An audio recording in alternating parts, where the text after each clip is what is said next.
Hey, what's going on guys, Xclusive here, and welcome back to a brand new Q&A. For those of you guys that don't know what this is, basically I have you guys send me in questions over on Twitter and Facebook using the hashtag AskXclusive, and then I answer them here today. So, we got a whole bunch. As always, you guys always do work with them, and as soon as we finish getting these episodes up, you guys seem to just kind of flood the questions in for next episode. So thank you guys so much for sending in questions. Let's jump into it. If you could choose a superpower, what would it be? Well, I wouldn't want to be like the Hulk, because then I'd have trouble probably getting through doors, and I just wouldn't be able to move around that well. I think I'd be stuck in my home. Actually, I wouldn't even be able to fit in this room. I'd probably not be able to get out of the door. But, so I wouldn't want to be the Hulk, or I wouldn't want to have the powers that the Hulk has. I guess I would just want to fly. I would just want to, I think that's pretty much everybody's answer. Unless you're like 13 and you want to be invisible to sneak into like the girls' bathroom, you want to fly. That's pretty much a thing. I think the majority of the world would agree. Were there any life-altering events before/after your back surgery? Yeah, there was a big one afterwards, and I think I've talked about this before. I don't know if I've talked about it in an episode of the Q&A series, but so I guess we will. But basically, after I had my surgery, I woke up around, I don't remember what time actually. I think it was a 4 or 5 hour surgery, so it was well into the afternoon. That's like not true at all. It was probably like 12 o'clock, and I woke up, and from a major surgery, if you guys have ever had one, you usually have to throw up, and if you don't, then you're a warrior. But I had to throw up, so I tried to lean up and get the like tray that was, for me to use. And when I tried to lean up, I couldn't, I couldn't do it because I couldn't bend. So literally, that pain in that moment, like the 2 seconds that I attempted to lean up out of bed and grab the tray, that was by far the worst pain I've ever felt in my entire life. And it was, oh my, I can't even put it into words. It was so bad.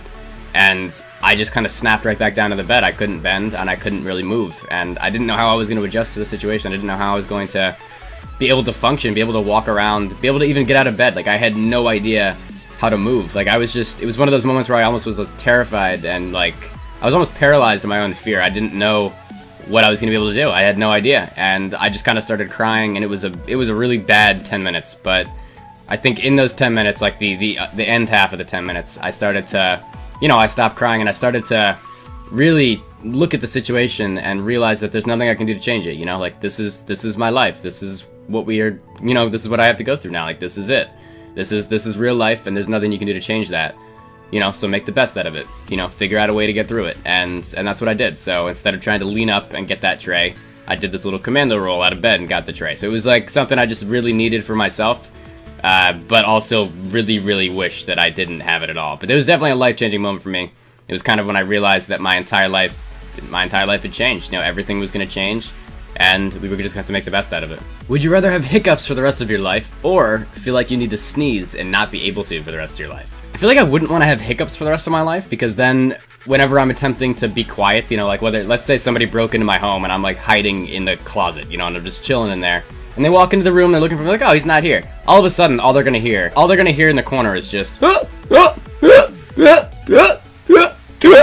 I feel like that'd be a poor business plan for myself, to not be able to stay quiet at all. I would just end up hiccuping all the, and that was definitely my hiccuping face. I did that every single time, if you guys didn't. I know you picked that up, and we're gonna move on. So I guess by default, I would choose to have to sneeze, but not for the rest of my life. That just doesn't sound pleasant at all, but I feel like it's better than looking like, I'm choking on something for all of eternity. I feel like that wouldn't be a great plan for me. So I would probably want to sneeze, but I don't want to sneeze for the rest of my life. But I would choose to have to sneeze for the rest of my life, but not be able to. If you could have a full scholarship to any university, what would you choose to study? Now that is a super good question. What would I choose to study?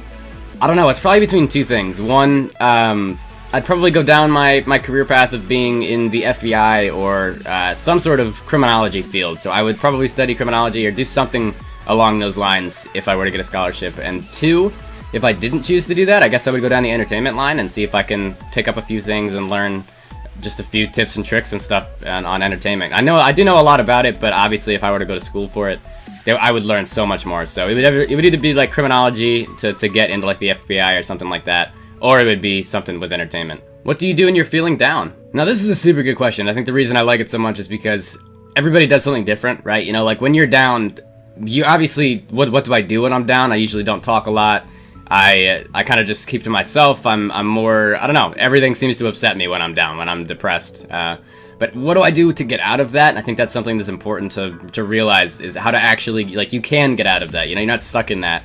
Even though it feels like you are, even though it feels like one of the worst things in the world, it is something you can get out of, and it is something you can get through. Now, how do I personally get out of it? I think the biggest way to get out of a slump, in a sense, in your life is just to focus on the things that make you happy. You know, focus on the people that make you happy.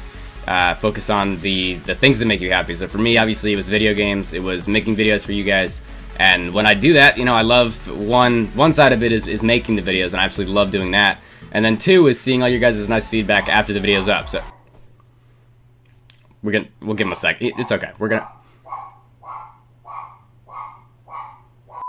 But personally, for me, what I do, I listen to music. You know, music is a big one. Music has helped so many people fight through things and push through things that they really didn't think they could.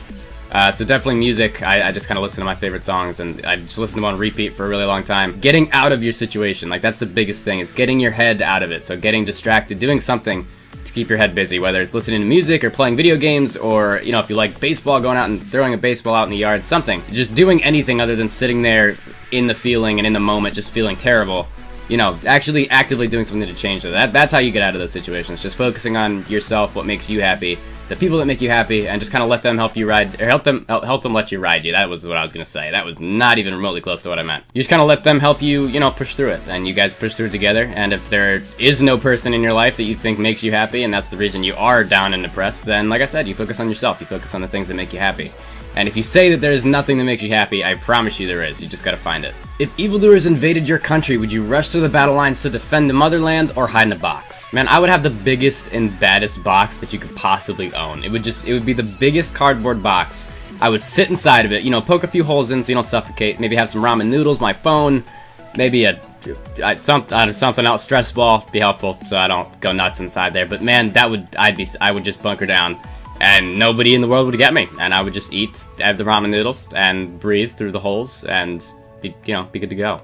Which is worse, when a good friend moves away, or losing touch with a good friend who lives right near you? I'd probably say losing touch with a good friend that lives right near you, only because if a good friend moves away, like, yeah, it sucks for a while, but you're kind of happy for them. You know that they're kind of just moving on, progressing through their life, and you guys still keep in touch. You know, if you lose touch, then that's shitty, but you just kind of keep in touch, and you know, you make the best of the situation. If you lose touch with somebody that lives right next to you, you kind of see them around and you're like, damn, we're not as close as we were, you know, like, what happened? Like, I missed this, I missed that, and they seem happy, so it's just like, well, shit, you know, what happened? And so definitely, I think, losing touch with a good friend that lives right near you, because you always have that reminder of, like, you know, wow, I miss old times, you know, I wish things were back to the way they were, I wish we talked more, and we just don't, so it's like, you know, it's shitty, but I would definitely say, which is worse, the having a friend that's right near you, just kind of losing touching with them. That's a word. I read the dictionary earlier before I recorded this. Never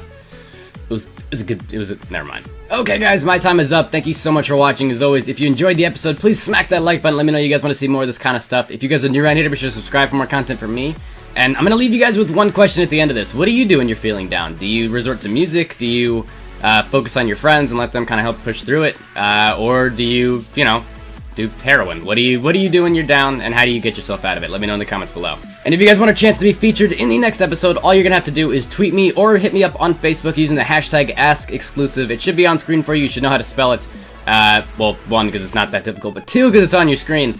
But just tweet me or message me using the hashtag and ask away. I want to have an episode of this every Saturday, I think, so you guys can start messaging now, and hopefully we'll be ready by next Saturday. But thank you guys so much. I've been Xclusive. I'll catch you guys next time.